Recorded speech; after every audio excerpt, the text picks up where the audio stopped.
you're looking to buy a compact luxury crossover, but you don't want to buy German, you've got a couple options, like the Lincoln Nautilus and the Infiniti QX50. These two crossovers take a very different approach to luxury, with the Nautilus going a traditionally American route, while the QX50 is distinctly Japanese. But which one's the better crossover?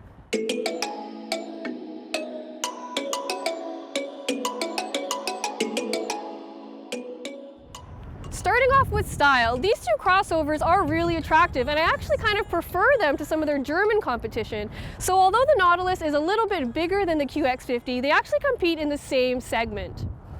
The Nautilus looks great. It takes a lot of what we liked about the Navigator and puts it into a smaller package, and it turned out really well.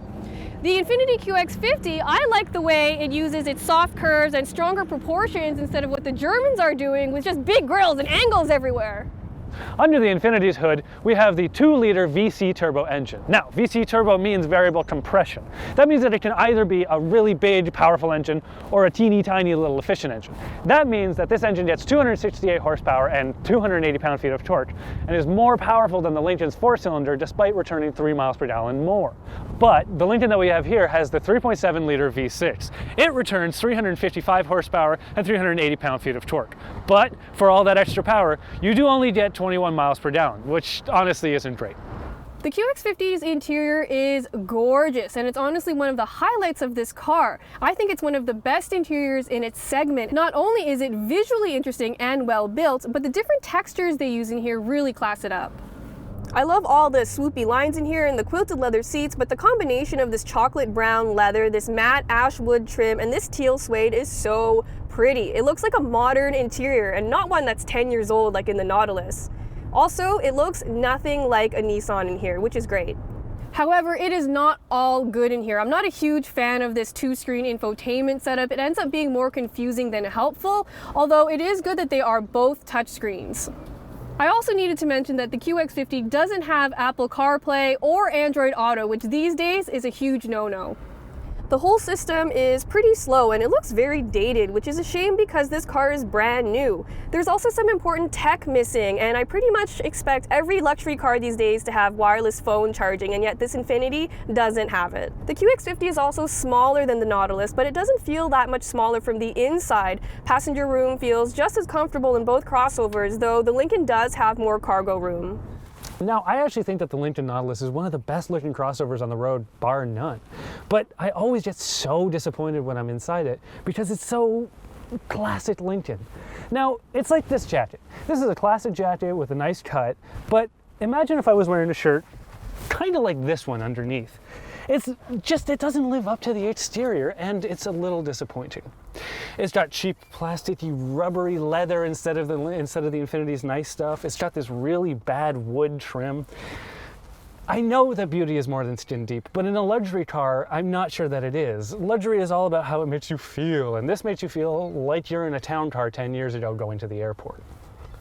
Fortunately, what it lacks in looks, it makes up for in features. Now, it's got a safety suite that's pretty much as good as the Infiniti's, almost, but it also has wireless charging for your phone, Apple CarPlay, Android Auto, and it's also got these ridiculous seats that move in about 42,000 different ways and have 11 bolsters. That means that you can get comfortable, but it also means that it takes a lot of work to get comfortable. I'm not sure how I feel about them, but you know, it's nice to have. It's a feature. It's also got a lot of space. It's got more shoulder room, leg room, headroom, and it's got a much bigger trunk. Ultimately, though, I'm constantly reminded that this is a Ford on the inside. And that's not a bad thing. I like all of the Ford stuff. It's just the Lincoln stuff on top that I'm not a huge fan of. So there are two things that really hold the QX50 back from greatness, and that's the CVT transmission and the steering. And listen, I don't hate CVT transmissions in general. Like, they're not as bad as everyone says. But in this application, it feels really lazy and it doesn't want to get things done, and it's never doing what I want it to do. And what that means is that it holds it back from feeling truly luxurious. You know, there's a really good reason why the BMWs and Audis of the world don't use CVTs. And that's really funny because in the Nissan Altima, it uses this exact same combination of the VC turbo and the CVT, and yet it feels fine. But it's not a luxury car, so I'm actually willing to give it a lot more slack. The other big weakness of the QX50 is the steering. It is so numb, and there is actually zero feedback from what's happening on the front wheels, and that is not a good feeling.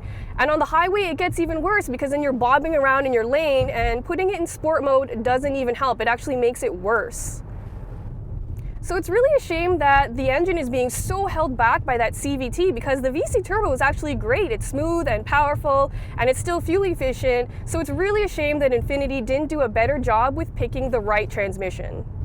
Besides those two things, the QX50 actually drives well. It's comfortable, and it handles fine with little body roll, and it's really easy to park and maneuver around. I also love Pro Pilot Assist, which is like adaptive cruise control, but adds in steering assist to help you stay centered in your lane and navigate curves in the road. It is one of the best systems out there because it's so smooth and it feels so natural. Other systems can be so jerky, but this one sees further ahead, so it's really good at anticipating what's about to happen. I'll admit that the Nautilus makes way more power than the Infiniti, so it makes it a little unfair to compare them. But what's better about the Nautilus isn't the power. Really, it's about the transmission. This has a pretty regular automatic transmission, but what that means is that when you put your foot on the gas pedal, you actually go. And that doesn't have to do with, 100 horsepower. That just has to do with a properly set up transmission. It's also got a really soft suspension, which is kind of nice, but like the interior, it feels really old. It's kind of rocks around, and on the highway it's good, but when you're on a really bumpy road, like the one near my house, you kind of get knocked around, you're kind of going like this, the suspension goes up and down, and even Jody said that she might get a little seasick if she was in it. It's okay, and I kind of want to like it, but I think that ultimately it's a little uncivilized, it's a little unrefined. I'm also going to launch back into some complaints about the interior because it's just that bad. It's not particularly ergonomic. Like, the window switches are out of reach, there are some buttons for your driving that are out of reach over here. It all feels weird. It doesn't feel like it was designed for humans.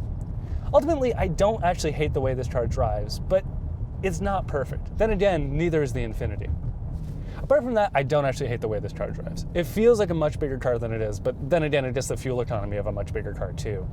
It only gets about 21 miles per gallon combined with this V6, and it only gets about 23 with the inline-4, neither of which is particularly good. These two crossovers both have very clear pros and cons, and to be honest, it was kind of hard for us to pick a winner because we didn't really love either of them. Whereas the Lincoln has a lot of flaws though. The Infiniti only has one or two really big ones, but it also has a lot of redeeming qualities, and that's why it's the one that we'd pick.